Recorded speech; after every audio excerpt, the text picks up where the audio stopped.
The fluorescent hum of the Midway Stop and Shop is a physical weight on my shoulders, a relentless, buzzing pressure that feels like it's trying to vibrate my teeth right out of my skull. It's 3:14 a.m., the dead hour where the world usually holds its breath. But tonight, the air feels jagged and wrong. I've worked this graveyard shift in the middle of the Indiana flatlands for 6 months, and I thought I'd seen every brand of midnight regular there was: the truckers with eyes like burnt-out embers, the twitchy college kids vibrating on caffeine, and the silent locals who buy their lottery tickets with hands that never stop shaking. But tonight, the silence outside isn't just quiet. It's an active, predatory void pressing against the glass, waiting for a structural failure in the light. Every time I look toward the windows, the reflection of the snack aisles seems to stretch back further than the store actually goes, creating a liminal maze of neon-colored chips and stale shadows that feels like it could swallow me whole if I turned my back for too long. The rhythm of my shift shattered when that rusted charcoal gray sedan drifted into the lot and glided to a stop at Pump 4. It didn't pull in with the usual roar of an engine. It moved with a sickening, silent grace, its tires making no sound on the gravel, as if it were a ghost ship docking in a dead harbor. The headlights stayed on, two clinical, blinding white eyes that pierced through the store's interior and washed out every color until the world looked like a bleached bone. I stood behind the counter, my hand hovering near the silent alarm, waiting for a driver to emerge. Minutes bled into a strange, elastic eternity. The digital clock on the wall flickered from 3:20 to 3:25, but the car remained a silent monolith. Through the glare, I could see a silhouette in the driver's seat, a figure so perfectly, terrifyingly motionless that it didn't look human. It was just a black shape, a hole in the light, staring directly into my eyes through the safety glass. The chime of the front door was so sudden it felt like a gunshot in the stillness. I hadn't seen anyone walk up, but suddenly, a man was standing by the refrigerated drinks at the back of the store. He was wearing a heavy charcoal gray wool overcoat that should have been stifling in the 80-degree heat, and his back was turned to me. I cleared my throat, the sound feeling like sandpaper against my own ears. "Can I help you find something?" I asked, my voice cracking under the weight of the silence. He didn't move. He just stood there, his head tilted at an angle that would have snapped a normal person's neck, as if he were listening to a frequency I couldn't hear. When he finally spoke, his voice didn't sound like it came from a throat. It sounded like dry leaves being crushed under a heavy boot. "I'm looking for the time," he whispered. I pointed at the clock behind me, my heart hammering against my ribs. "It's 3:28, man. It's been 3:28 for a while." When he finally turned, my stomach dropped through the floor. His face was a map of uncanny valley wrongness. His eyes were set just an inch too high, and his mouth was a perfectly circular hole that didn't move when he spoke. He looked like a photograph that had been cut up and glued back together incorrectly. "That is the time here," he said, pointing a long, pale finger toward the sedan at Pump 4. "I am looking for the time out there." I looked back at the car, and the panic finally took root. The headlights weren't steady anymore. They were flickering in a frantic, jagged rhythm like a dying strobe light. In the brief, agonizing flashes of darkness between the light, the silhouette in the car began to move with impossible speed. Flash. The figure was leaning against the driver's side window. Flash. The figure was in the back seat, its face pressed flat against the glass, showing too many teeth. Flash. The car door was wide open, and a woman in a yellow sundress was standing on the pavement, halfway to the door. Her movement was a nightmare. She didn't walk so much as glitch through the air, her limbs twitching in directions that suggested her bones had been replaced with rusted hinges. I reached for the store phone to call the owner, but the receiver gave me nothing but a high-pitched, rhythmic clicking that felt like it was drilling into my brain. Click, click, whir. Click, click, whir. By the time I realized the highway was gone, it was already too late to run. I bolted for the front door, intent on driving until I hit a sunrise. But as I reached for the handle, I saw the truth. Beyond the reach of the Midway neon sign, there was nothing. No road, no cornfields, no stars, just an absolute oily blackness that seemed to absorb the very idea of distance. The gas station was an island floating in a lightless void, and the woman in the yellow dress was standing right outside the glass. Her face was the worst part. Her features were inverted, like a Thatcher effect illusion come to life, making her look both agonizingly human and utterly alien. She didn't knock. She simply pressed her palm against the glass, and the safety glass began to ripple and melt like wax under a blowtorch.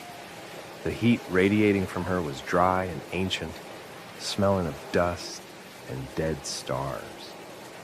"The road only exists if someone is watching it," she said, her voice booming over the store's intercom system, "and you stopped looking." She didn't attack me. She and the man in the wool coat simply began to occupy the space, browsing the aisles with the terrifying vacant curiosity. They picked up bags of chips and turned them over and over, examining them as if they were relics of a dead civilization. The woman stood by the coffee station, watching the brown liquid drip into a pot that never got full, her head still tilted in that predatory listening posture. "The sun isn't coming up, is it?" I asked, my voice a broken whisper. The woman turned her circular mouth toward me, the blackness inside it deeper than the void outside. "It is always 3:28 here," she replied. "Someone has to keep the lights on, or the void gets hungry. And the void is very, very hungry tonight."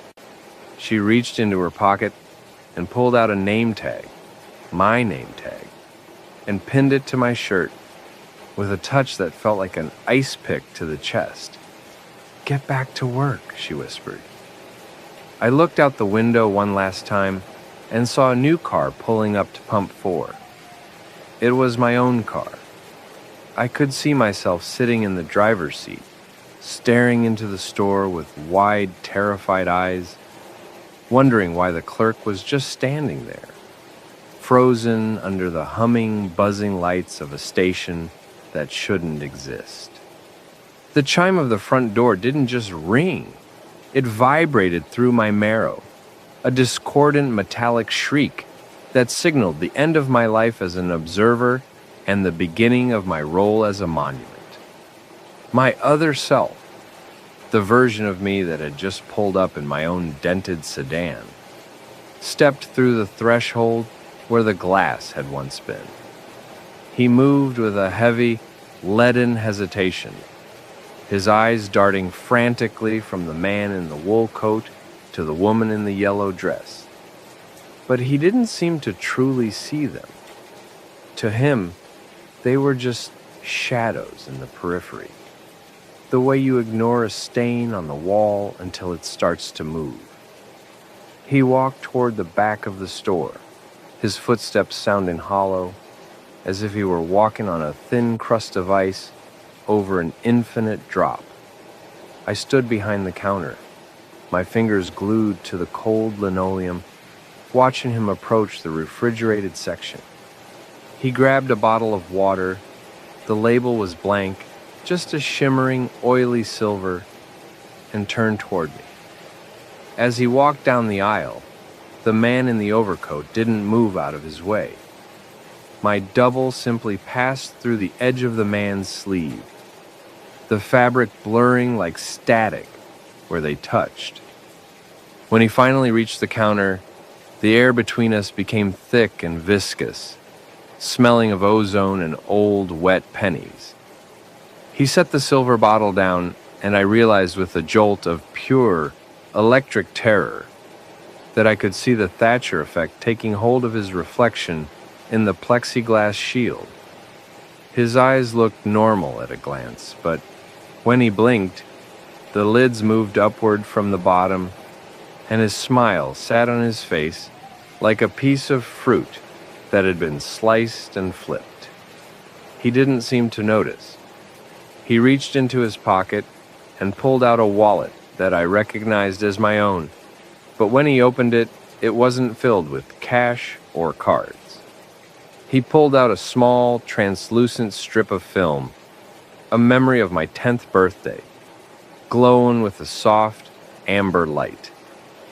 "Is this enough?" he asked, and his voice was my voice, but it sounded like it was being played backward at half speed. I reached out, my hand moving of its own accord, and took the memory from him. The moment my skin touched the film, the memory vanished from my mind.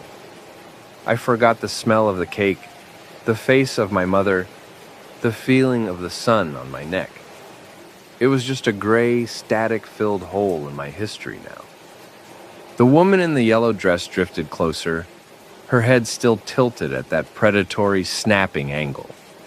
She watched the transaction with her wide, white circle eyes, her circular mouth twitching in what might have been hunger or approval.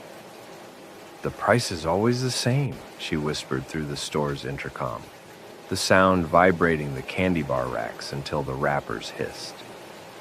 My double didn't react to the voice. He just stared at me, his inverted features twitching. "I need to get back on the road," he said, his voice becoming more distorted, more like the sandpaper rasp of the man in the coat. "The GPS says I'm only 10 minutes away." I wanted to scream, to tell him that there was no road, that the 10 minutes was just the loop of 3:28 a.m. tightening around his throat. But my tongue felt like a piece of heavy, cold lead. I scanned the silver bottle. The register didn't beep. It let out a low, human groan. The screen didn't show a price.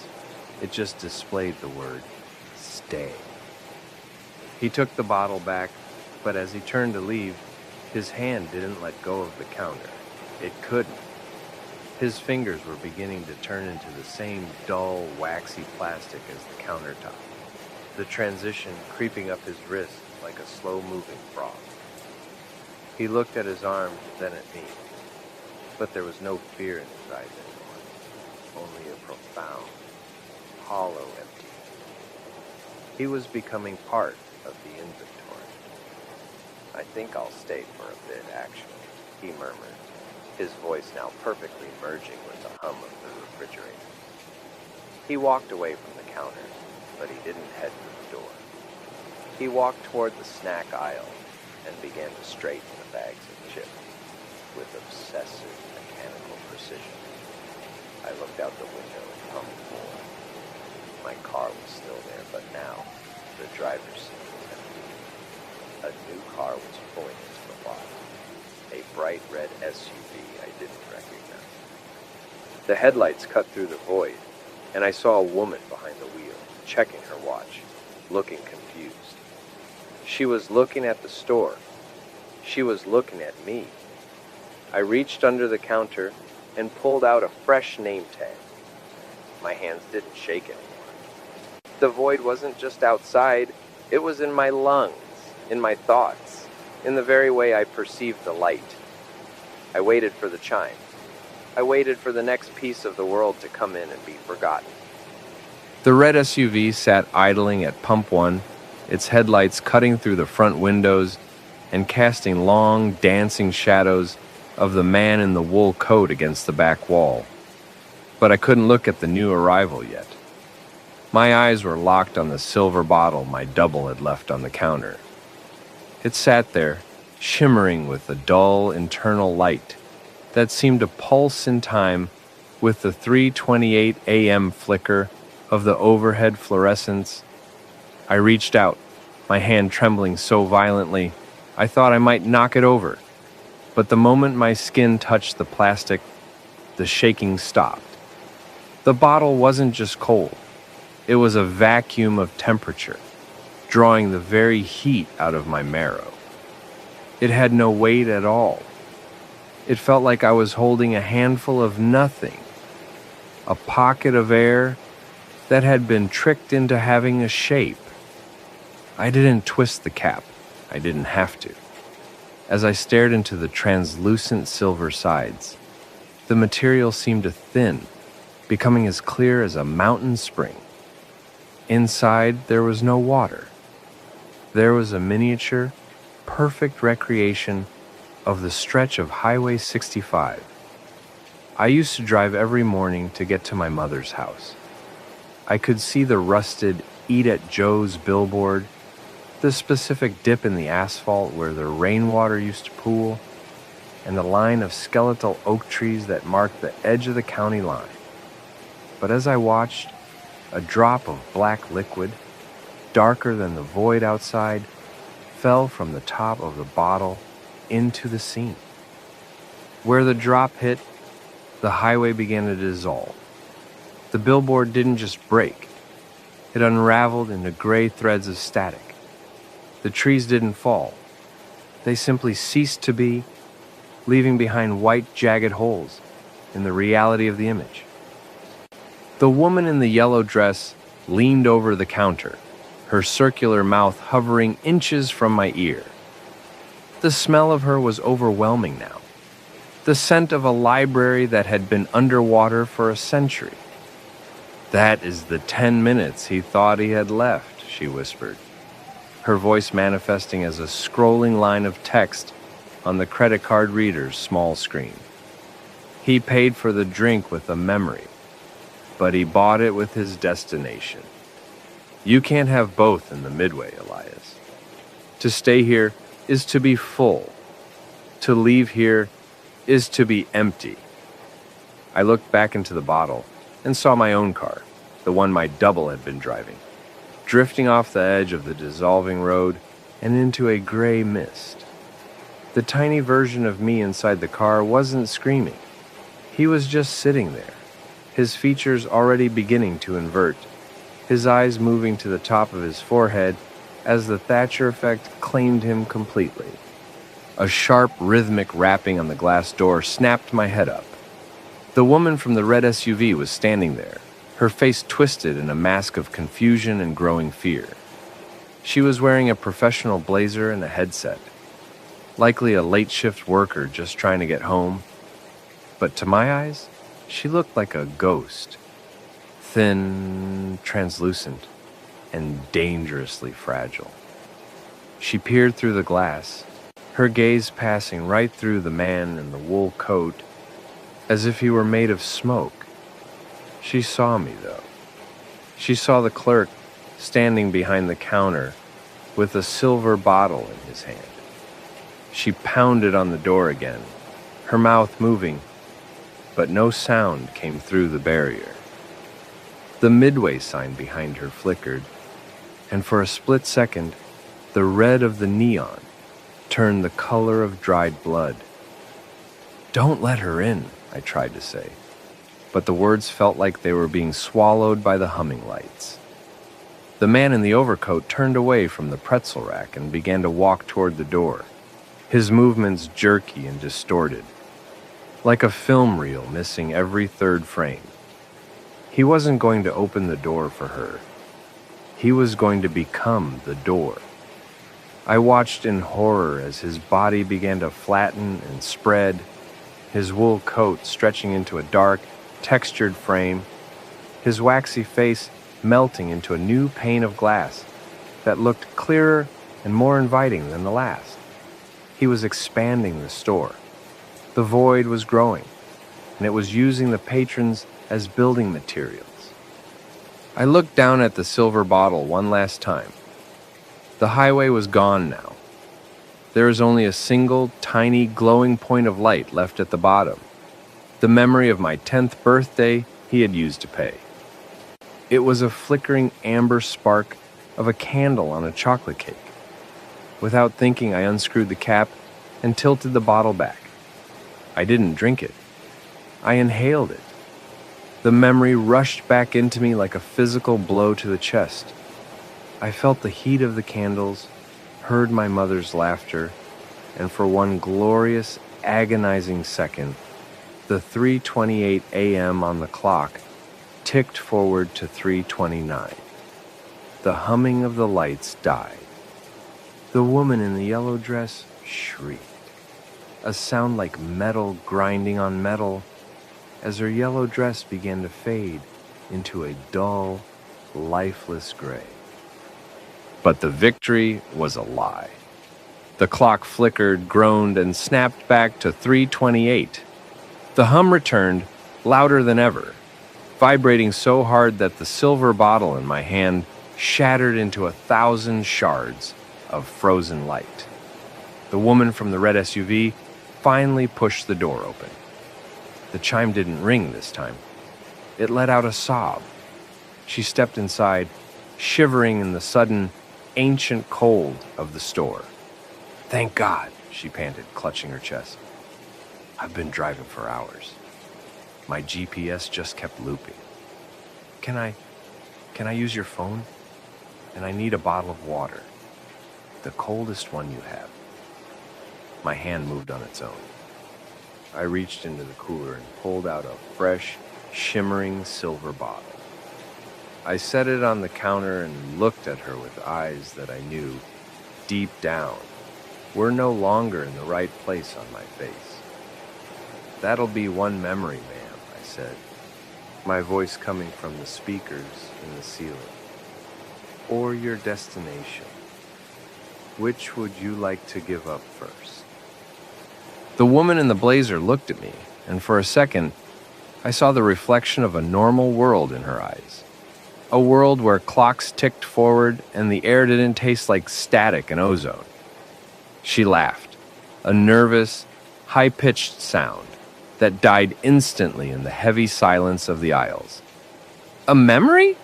Is that some kind of local joke? Look, I have a 20, just give me the water." She tossed a crisp bill onto the counter, but the moment it touched the linoleum, the green ink began to bleed and swirl, turning into a cluster of dead, black moths that fluttered once and then disintegrated into ash. Her face went pale, the professional mask crumbling to reveal a raw, jagged terror. She looked at the man in the wool coat, who was now just a silhouette etched into the glass of the front door, and then at the woman in the yellow dress, whose head was now tilted so far back that she was staring at the ceiling with her inverted, white circle eyes. "What is this place?" the woman whispered, backing away toward the coffee station. "I just wanted to go home. I'm supposed to be home by 4. "Home is a destination," I said, and the words felt like they were being scraped out of my chest with a rusty spoon. "And the price of the water has gone up." I reached across the counter, my arm stretching with a sickening, rubbery fluidity that I didn't even try to control anymore. I grabbed the silver bottle and held it out to her. "Drink. If you drink, the thirst goes away, but the road goes with it. If you don't drink, you can try to walk back out into the black, but there's nothing out there but the things that haven't been looked at yet." The woman screamed and turned to run, but the store was no longer the small, cramped midway stop and shop I knew. The aisles had begun to stretch and multiply, forming a vast, liminal labyrinth of fluorescent-lit linoleum, that vanished into a hazy, yellow distance. She ran past the chips, past the motor oil, past the greeting cards. But every time she turned a corner, she was right back in front of the counter, staring at the same silver bottle and my own twisted, Thatcherized face. The humming of the lights reached a deafening, bone-shaking crescendo, a frequency so high it started to shatter the glass in the refrigerator doors. The woman in the yellow dress began to vibrate in sync with the noise, her body blurring until she was nothing but a smear of vibrant, impossible color against the gray shelves. "The void is full, Elias," she shrieked through the intercom, her voice now a choir of 1,000 dying radios. "The station has enough building blocks. It's time to close the loop." I felt a sudden violent wrenching in my gut as the floor beneath the counter began to dissolve into that same oily, absolute blackness I had seen outside. The counter, the register, the racks of candy. It was all being pulled down into a central point, a singularity of forgotten things. I looked at the woman in the blazer, who was now huddled on the floor, weeping as her own features began to shift and slide, her eyes migrating toward her hairline, while her mouth widened into that terrifying perfect circle. In a final desperate act of defiance, I grabbed the heavy mag light from under the counter and swung it with everything I had at the main circuit breaker box behind me. I wanted the dark. I wanted the void to take me, if it meant I didn't have to see 3:28 a.m. one more second. The metal crunched, sparks showered over my skin like burning needles, and for a heartbeat, the humming stopped. The world plunged into a darkness so thick it felt like being buried alive in cold ash. But then, a light flickered. Not the fluorescent buzz of the store, but a single amber spark.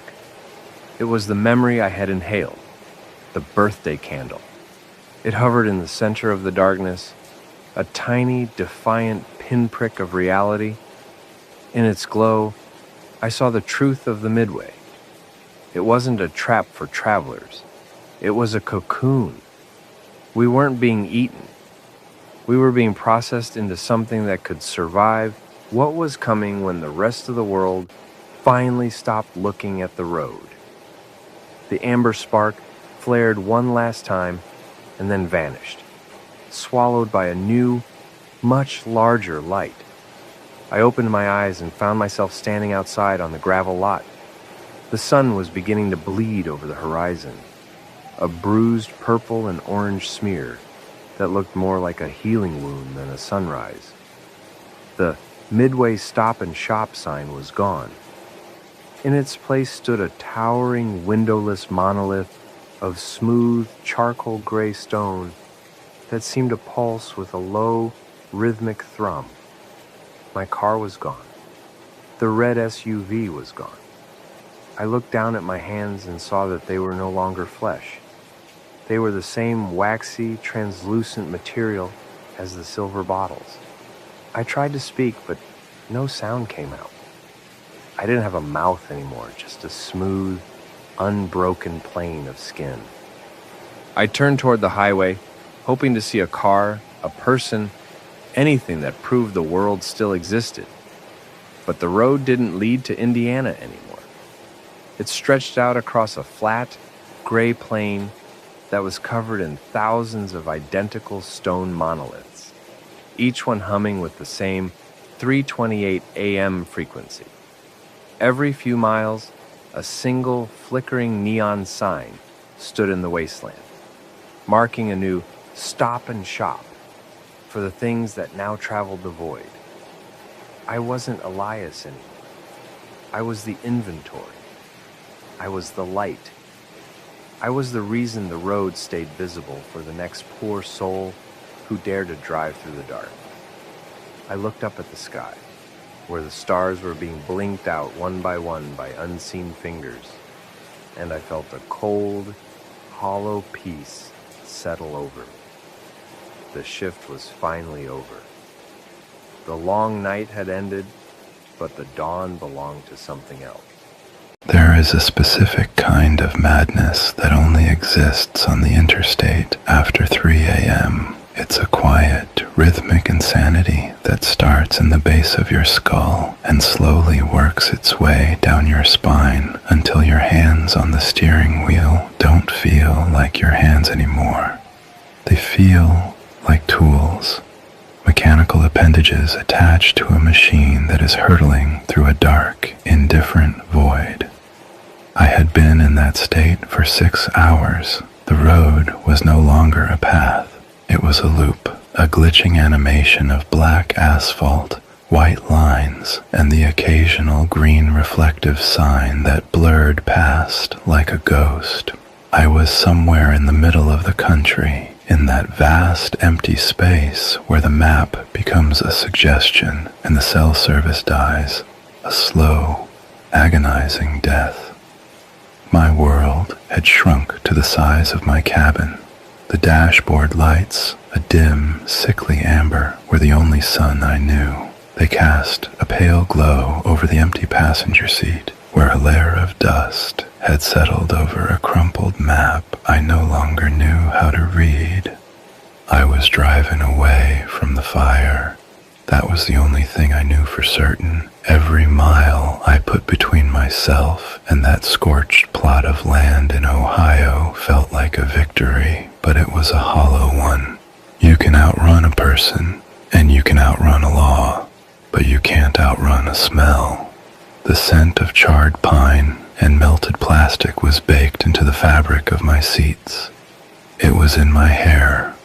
It was in the back of my throat, a metallic tang that tasted like failure.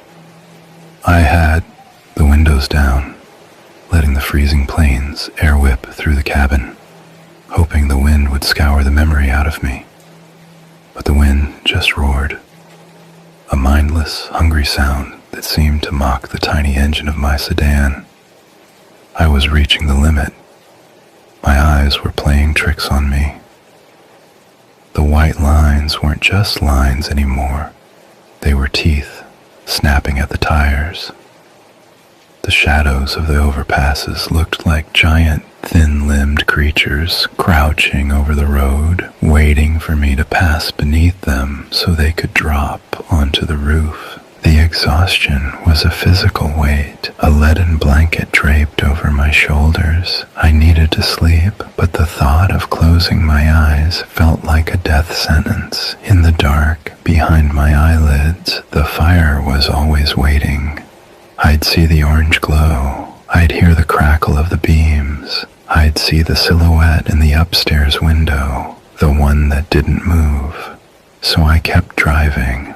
I drove until the road began to feel like it was vibrating at a frequency I shouldn't be able to hear. A low, pulsing hum that matched the beat of my heart.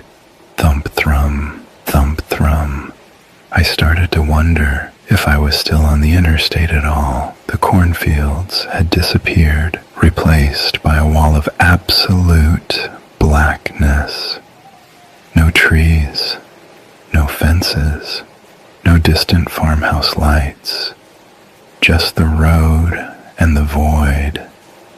Then the glow appeared. It wasn't the warm, welcoming yellow of a rest stop or the harsh, flickering neon of a franchise gas station. It was a cold, surgical white. It started as a pinprick on the horizon, a tiny hole poked in the fabric of the night, and as I drew closer, it expanded with a terrifying speed. It didn't cast light like a lamp. It seemed to consume the darkness around it. The fog that had been clinging to the road evaporated as I hit the off-ramp. My car didn't just slow down. The very physics of motion seemed to change. The vibration of the engine, the rattle of the loose change in the cup holder, the whistle of the wind, it all stopped. It was as if I had driven into a vacuum. I looked at the speedometer. It said I was doing 60, but I felt like I was standing perfectly still. The off-ramp wasn't made of asphalt. It was a matte black composite, smooth as silk and cold as ice.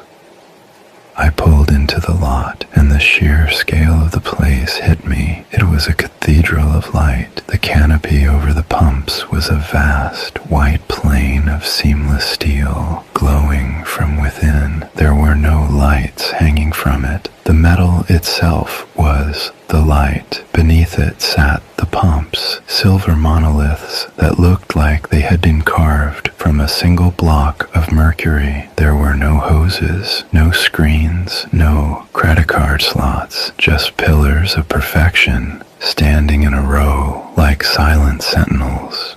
I brought the car to a halt at pump 4. When I turned the key, the engine didn't sputter or cough. It simply ceased to exist. The silence that followed was heavy. It was a pressurized silence that made my ears pop and my head swim. I sat there for a long minute, my hands still gripping the wheel, staring at the store. The building was a box of glass and white light. It was so clean, it looked like a 3D model that hadn't been finished yet. No dirt, no scuffs, no signs of the world's friction. There was no brand name on the sign. No Shell, no Exxon, no Circle K. Just a single word, written in a font that felt too modern, too sharp, too deliberate. Station. I opened the door, and the air that rushed in didn't smell like the Nebraska plains.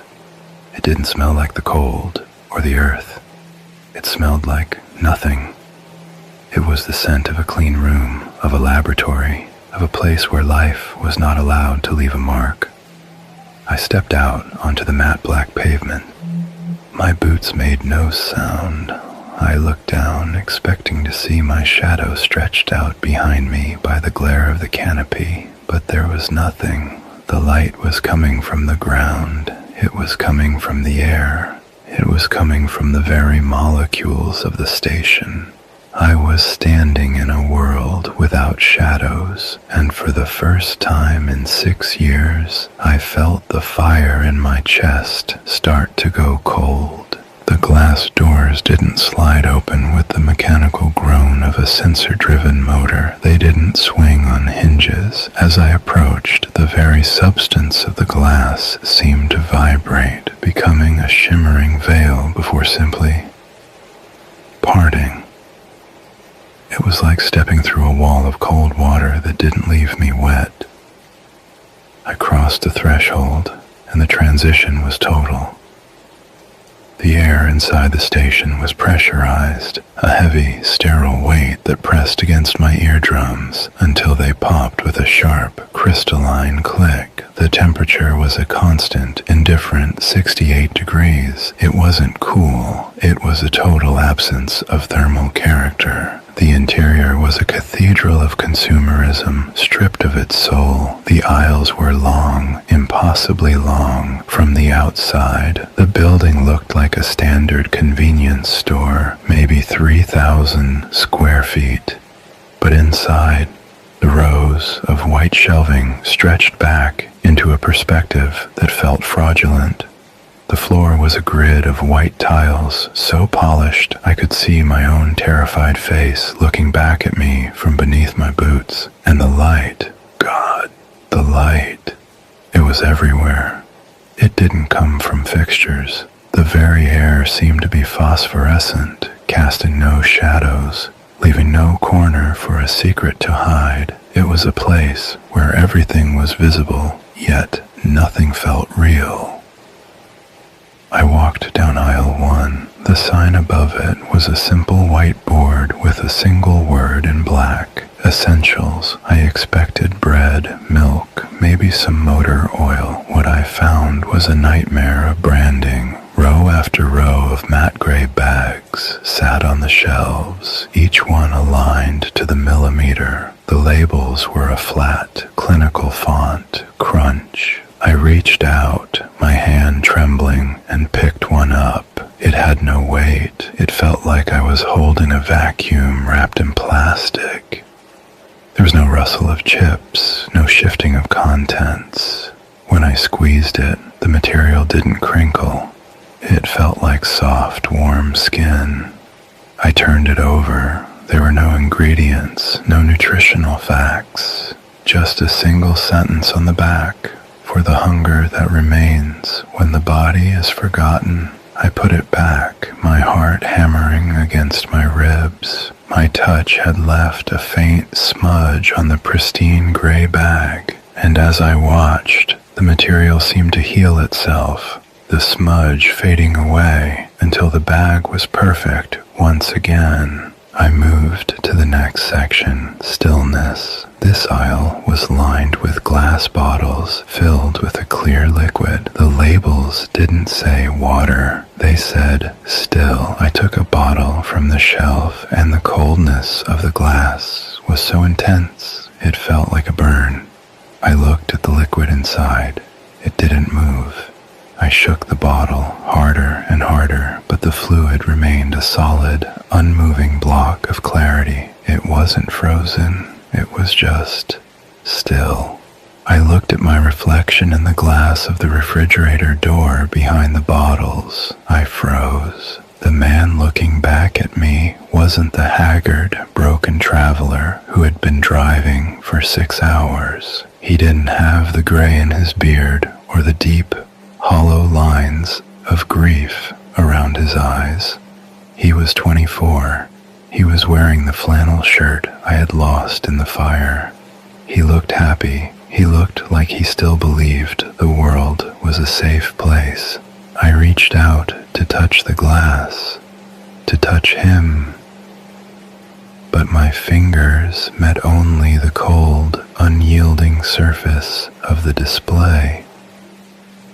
The reflection is always the hardest part to stalk, a voice said. I spun around so fast I nearly knocked over a display of silver cans labeled fuel. Behind the counter stood a man who didn't belong in any world I knew. He was tall, impossibly, terrifyingly tall. His head was less than an inch from the ceiling, and his limbs were long and tapering, ending in fingers that looked like they had too many knuckles. He was wearing a suit of charcoal gray that seemed to absorb the ambient light of the store, making him look like a silhouette cut out of a photograph. His face was a masterpiece of the uncanny valley. His skin was too smooth, his eyes too symmetrical, his smile a fraction of a second too slow. He didn't look at me. He was using a pair of silver tweezers to adjust a single pack of gum on a tray. I just needed coffee, I stammered. My voice sounded small and ragged in that vast, silent hall. The man finally looked up. His eyes weren't eyes. They were two polished mirrors reflecting the endless aisles behind me. Coffee is for those who wish to wake up, Marcus, he said. His voice was a smooth, melodic drone that seemed to bypass my ears and resonate directly in my brain. But no one comes to the station to wake up. They come here because they are finally ready to sleep. He knew my name. The realization hit me like a physical blow. How do you know who I am? The clerk leaned forward, his long torso folding like a carpenter's roll. I am the inventory manager, Marcus, and you have been part of the incoming ledger for a very long time. 6 years, 3 months, and 12 days to be precise. Ever since the night the orange light turned your world to ash. He reached under the counter and pulled out a small crystal vial. It was empty, yet it seemed to have a gravitational pull, a weight that made the air around it warp. You've been driving across the country trying to find a road that doesn't lead back to the fire, but the road is a circle, Marcus, and every circle leads back here to the symmetry, to the stillness. I backed away, hitting the shelf of still bottles. They didn't rattle. They didn't fall. They They remain perfectly, terrifyingly aligned. "I want to leave," I whispered. The clerk's smile grew, revealing teeth that were far too numerous and far too white. "Of course you do, but where would you go? Back to the interstate, back to the smell of the smoke and the sound of your brother's voice calling from the second floor? You can't leave the station, Marcus, because you brought the station with you. I'm just the one who helps you unpack." The crystal vial sat on the white marble counter like a trap. It was small, no larger than a finger, but it seemed to hold the density of a collapsed star. I stared into it, and for a moment, the sterile white light of the station vanished. I wasn't standing in a convenience store anymore. I was back on the sidewalk in Ohio. I could feel the heat on my face, a blistering, angry roar that made the skin of my forehead tighten. I could smell the melting shingles. I could hear the windows shattering, a sound like diamonds hitting concrete. And there, in the center of the vial's glass, was the window, the second-floor bedroom. I saw the curtain catch fire, a sudden bloom of orange, and for a split second, I saw a hand press against the glass. A small hand, my brother. "It's so heavy, isn't it?" The clerk's voice was a cold needle in my ear. He hadn't moved, yet he seemed to be looming over me from every direction at once. The weight of a single moment. It's been 6 years, and yet you carry that heat every second of every day. You drive to cool it down, but the air of the interstate only fans the flames. You are a furnace, Marcus, and you are burning yourself to ash. I looked up at him, my eyes stinging. "You can take it away, truly." "I don't just take it," the clerk whispered, his mirror eyes shimmering with a dull, silver hunger. "I refine it, I align it, I give it a place on a shelf where it can be beautiful, where it can be still, where it can never hurt you again. In the world outside, memories are jagged things. They cut. But here, they are geometry, they are inventory, they are perfect." He pushed the vial toward me. It slid across the marble without a sound.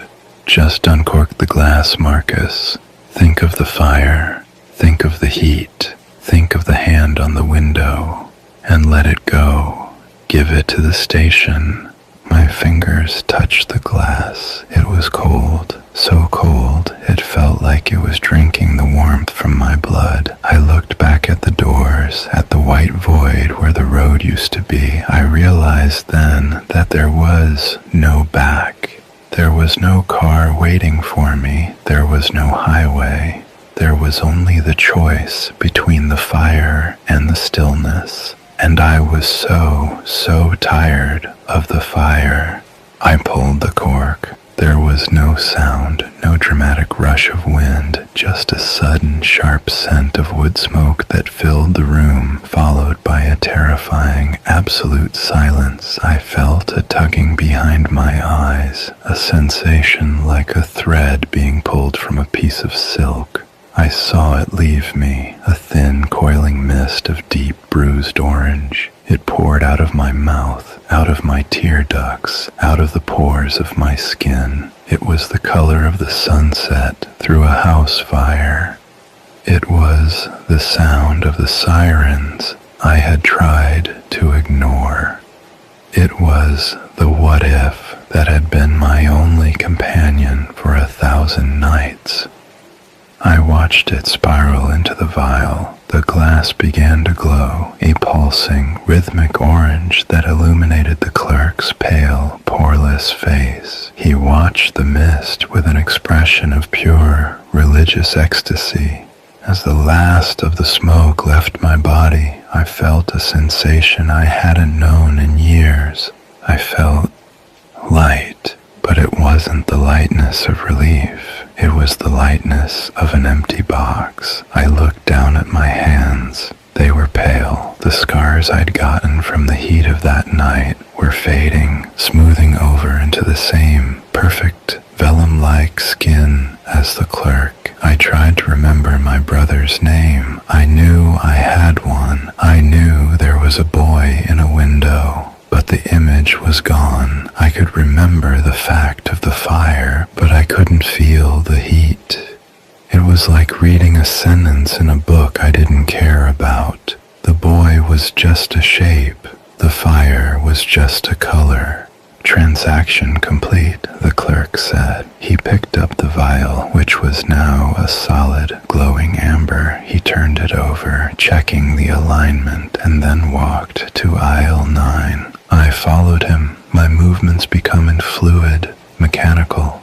I didn't feel the floor beneath my feet. I didn't feel the air in my lungs. I watched as he placed the vial on a shelf between a silver tin labeled Neglect and a matte black box labeled Cowardice.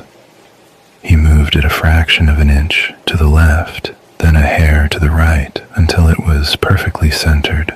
Where do I go now? I asked. My voice didn't sound like mine anymore. It sounded like the hum of the neon lights. It sounded like the pressurized air. The clerk turned to me. He wasn't a predator anymore. He was a supervisor. You are home, Marcus. You are the newest addition to the collection. Aisle 9, Section B. Your label is the unanswered cry. It's a premium grade. Very high energy. I looked at the shelf. There was an empty space, exactly my width, exactly my height. I walked toward it. It felt right. It felt inevitable. I stepped onto the ledge, turning my back to the wall, facing the endless, symmetrical aisles of the station. My body began to stiffen. I felt the matte black pavement's texture spreading up my legs, turning my skin into the same weightless, silent material as the crunch bags. My eyes fixed on a point on the opposite wall.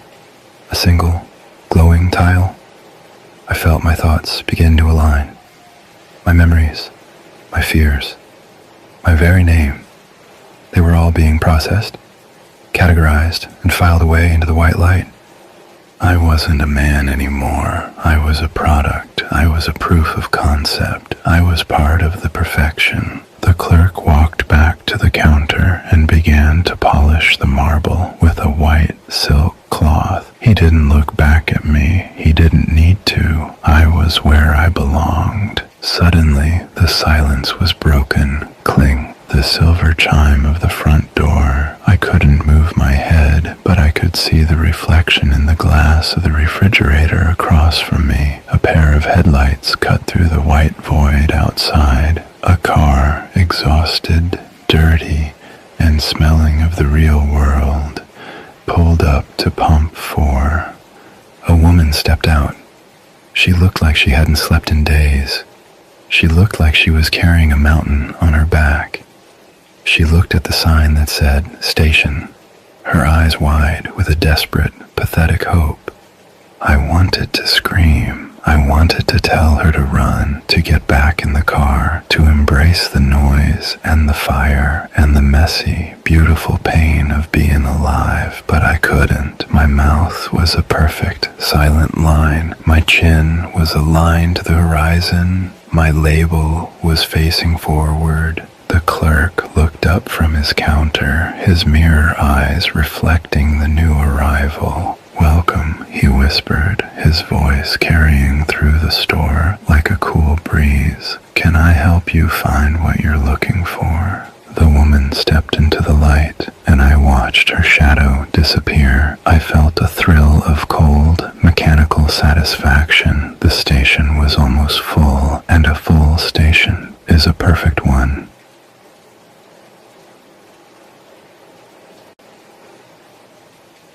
The interstate is a messy, inefficient thing. To the humans crawling across it, it's a vein of asphalt and hope. To me, it is a sieve. It is a massive continent-spanning trap designed to catch the ones who have become too heavy to keep moving. Most travelers are light. They are full of trivialities, small joys, and shallow anxieties that evaporate in the sun. They pass through the sieve without a trace. But every so often, the sensors twitch. A frequency appears on the horizon, a low, oscillating hum of high-grade agony. It is the sound of a soul that has stopped looking forward and has begun to turn inward, collapsing under the weight of a single, unchangeable moment. Tonight, the hum was exquisite. I felt him 50 miles away.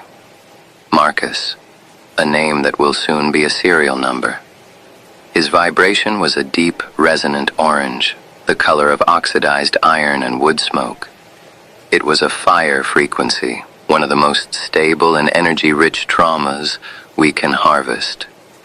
I watched his progress on the primary monitors, his tiny sedan a flickering spark against the velvet black of the Nebraska void.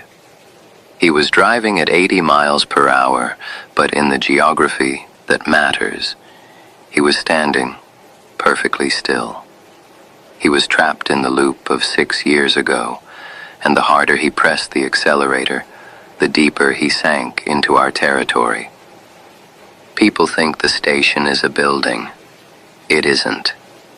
It is a localized rupture in the fabric of their real. We don't build it. We manifest it where the noise of a traveler reaches its peak.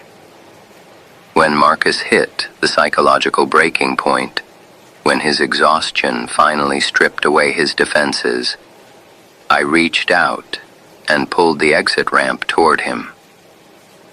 The transition is my favorite part. I watched as his reality began to fray.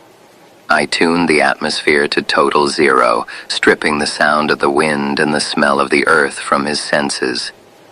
To Marcus, it felt like a malfunction of physics. To me, it was simply clearing the workspace. You cannot perform a clean harvest in a room full of static. I replaced the asphalt with our matte black composite, a non-reflective sound-dampening substrate that prepares the subject for the stillness. When he pulled up to pump 4, I began the initialization. I don't need to charge him for gas. His presence alone was refueling the canopy's light.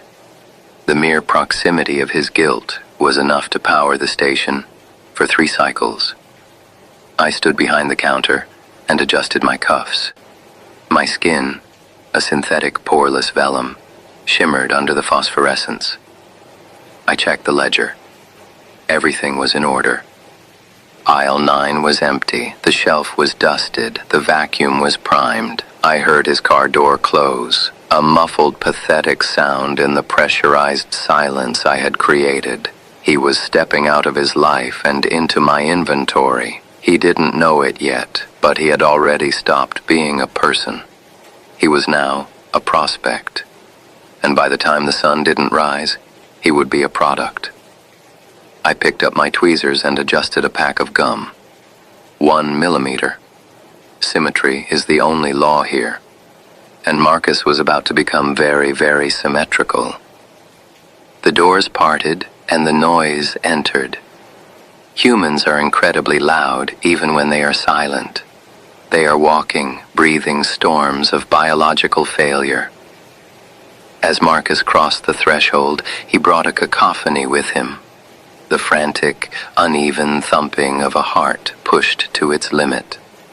The wet, ragged sound of lungs struggling against the pressurized purity of my air, and that persistent, rotting scent of charred pine that clung to his psyche, like a parasite. To him, the station was a sanctuary of light. To me, he was a smudge on a clean lens. He was a disorganized pile of data that needed to be pruned, polished, and filed. I watched him from the periphery, my movements so precise, they appeared motionless. I let him wander. A cornered animal needs to feel like it's found a burrow before you can truly study it. I watched him drift down aisle 1. It is always a fascinating study in primitive psychology to see them interact with the inventory. They look for brands, familiar, colorful anchors to ground them in a reality that has already abandoned them.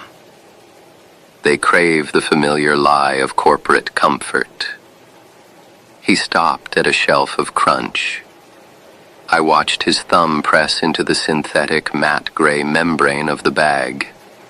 He expected the resistance of trapped air and fried starch. Instead, he felt the pliancy of the void. He didn't realize that the bag wasn't holding food. It was holding the hunger of a woman from 1994, a soul who had starved herself in a cold apartment waiting for a phone call that never came. We've refined her desperation into a stable, shelf-ready form. It's one of our best sellers in the long-term regret category. It has a specific vibration, a low, hollow thrumming that satisfies a hunger Marcus hasn't even realized he has yet. He put it back, and I watched the shelf heal.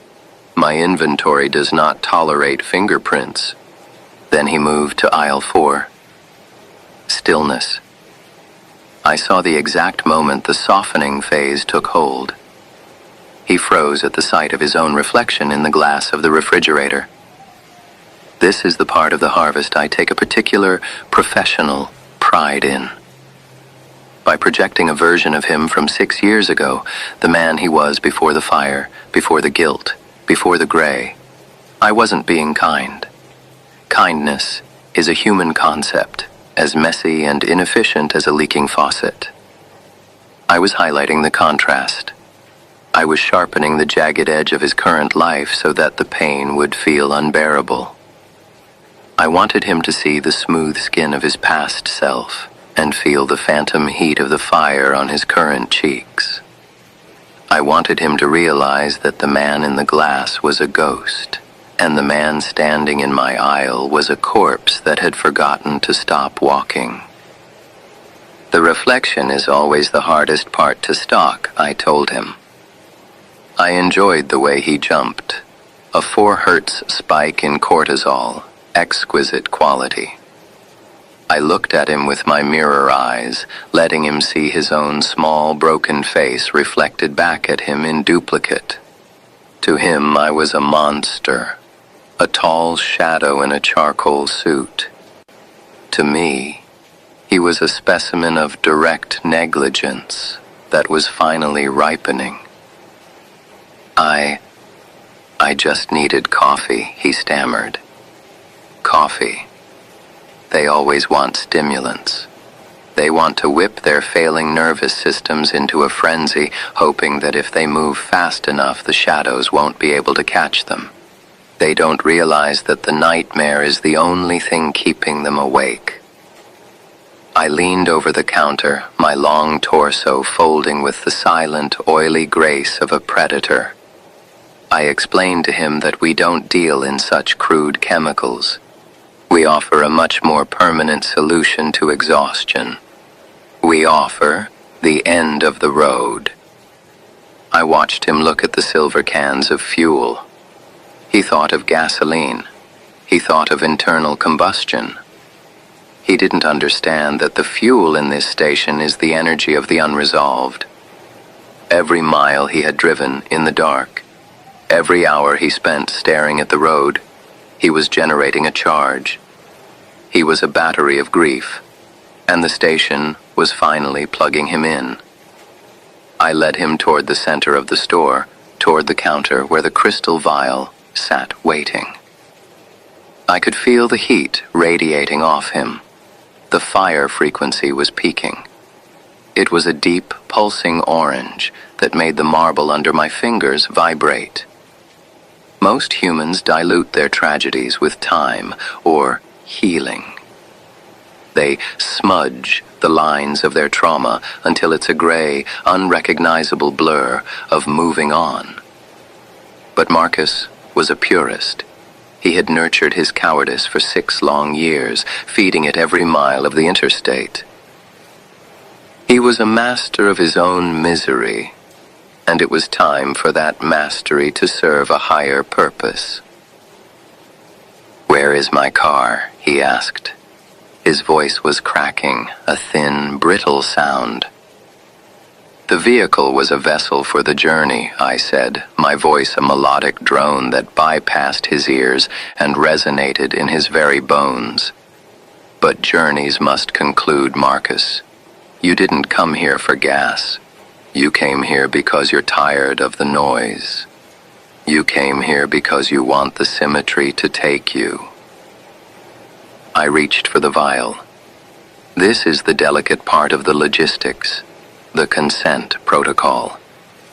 I cannot simply reach into his chest and pull the fire out. It must be offered. It must be a trade. I had to wait for the moment when the noise of his memories became louder than his instinct to survive. I had to wait for him to realize that the white horizon outside the glass was the only home he had left. I watched his hands. They were shaking, a rhythmic, beautiful tremor that signaled the imminent collapse of his resolve. He was almost ready. He was almost perfect. The crystal vial sat on the white marble counter, a tiny, transparent vacuum waiting for its purpose. To Marcus, it was a terrifying choice. To me, it was simply an open ledger. I watched his eyes track the light as it caught the rim of the glass. I could see the reflection of his own indecision flickering in his pupils, a frantic, high-frequency oscillation that sent ripples through the station's atmosphere. He was vibrating with the energy of 6 years of repressed agony. It was a beautiful, unstable charge. If a memory is a jagged piece of glass, then Marcus was a man who had been swallowing shards for half a decade. I could hear them rattling inside him. I could smell the metallic tang of his internal bleeding. "Transaction almost complete," I whispered, though I kept my lips perfectly still. I didn't need to speak to him with sound. I was speaking to the friction in his soul. He reached out. His fingers were trembling, a rhythmic 4 hertz tremor that signaled the imminent collapse of his nervous system's defenses. When his skin finally made contact with the crystal, the station's floorboards groaned in anticipation. The entity beneath the pumps, the deep, lightless hunger that anchors this facility to the interstate, began to stir. It felt the fire frequency. It wanted the heat. I felt the low frequency thrumming in the soles of my boots, a heartbeat that Marcus was too distracted to notice. "Just uncork the glass, Marcus," I said, my voice a soothing, clinical drone. "Release the entropy. Let the station absorb the jagged edges." I watched him pull the cork. The sound wasn't a pop. It was a sigh. The sound of a lung collapsing. The sound of a fire being deprived of oxygen. For a second, the absolute white of the store was stained. A thick, coiling mist of deep, bruised orange began to rise from Marcus's skin. It didn't drift like smoke. It moved with a heavy, liquid intent, drawn into the vial by the station's gravitational pull. It was the fire. I saw the memories passing through the air as shimmering, distorted frames. The orange glow against the midnight siding, the sound of the roof timber snapping like a bone, the silhouette of a small hand against a second-floor window.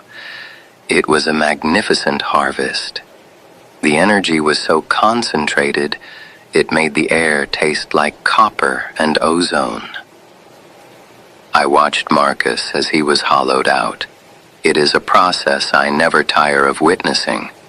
First, the color drains from the iris, the personality's signature being deleted in real time. Then, the micro-tremors in the hands, cease. The noise of his identity, the quirks, the specific way he held his shoulders, the cadence of his breath, was being liquefied and bottled. He was becoming lighter, not with relief, but with the terrifying buoyancy of an empty vessel. To Marcus, this felt like peace. He thought he was being saved. He didn't understand that peace in the station is just the word we use for deletion. I picked up the vial. It was now a solid, glowing amber, pulsing with a rhythmic heat that warmed even my cold synthetic palms. It was a direct negligence sample of the highest grade. It would power the primary cooling systems of the station for 300 cycles. I walked toward aisle 9, my movements fluid and silent. I could feel Marcus following me. He wasn't walking so much as he was being pulled, his feet dragging across the tiles like a puppet on a string. He was no longer a person. He was a prospect whose status had just shifted to product. Section B, I murmured, more to the inventory logs than to him. Between neglect and cowardice. I found the gap. It was a perfect, human-sized incision in the symmetry of the shelving. I turned and watched Marcus approach. He looked at the shelf with a blank, beautiful compliance. The fire was gone. The noise was gone. He was finally as still as the water in our bottles. I reached out and adjusted his chin, tilting it upward so his gaze was fixed on the infinite convergence point of the opposite wall. I straightened his arms, aligning his fingers with the seams of his flannel shirt. As I touched him, I felt his texture change. His skin was no longer porous or warm. It was taking on the matte, plasticized finish of the crunch bags. His eyes were becoming glossy, fixed, and unblinking. 2 more mirrors to add to my collection. I stepped back, checking the alignment. 1 millimeter to the left. Perfect. "You are home, Marcus," I said, though he no longer had the ears to hear me. "You are the newest addition to the collection. Label, The Unanswered Cry. Premium grade. Aisle 9, Section B." I walked back to the counter. There was a smudge on the marble, a tiny, pathetic drop of sweat Marcus had left behind during the transaction. I pulled a white silk cloth from my pocket and polished the stone until it was a perfect, unblemished void. I checked the clock. 4:44 a.m. The cycle was complete. The station was balanced. But the road never sleeps. The silver chime of the front door rang, a thin, crystalline sound that tasted like copper. I didn't need to look at the monitors to know the frequency. A woman. A 1999 sedan with a failing alternator. She was vibrating with an indigo blue betrayal frequency, sharp, jagged, and full of high-grade kinetic energy. She had been driving since the coast, trying to find a place where the memory of her husband's face wouldn't follow her. I watched her through the glass. She looked at the sign that said station, her face a mask of desperate, exhausted hope. She thought she had found an oasis in the dark. She thought the light was a promise of safety. I straightened my charcoal tie.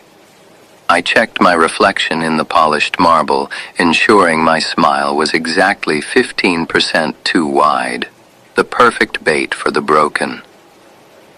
"Welcome," I whispered as the doors dissolved before her, inviting her into the vacuum.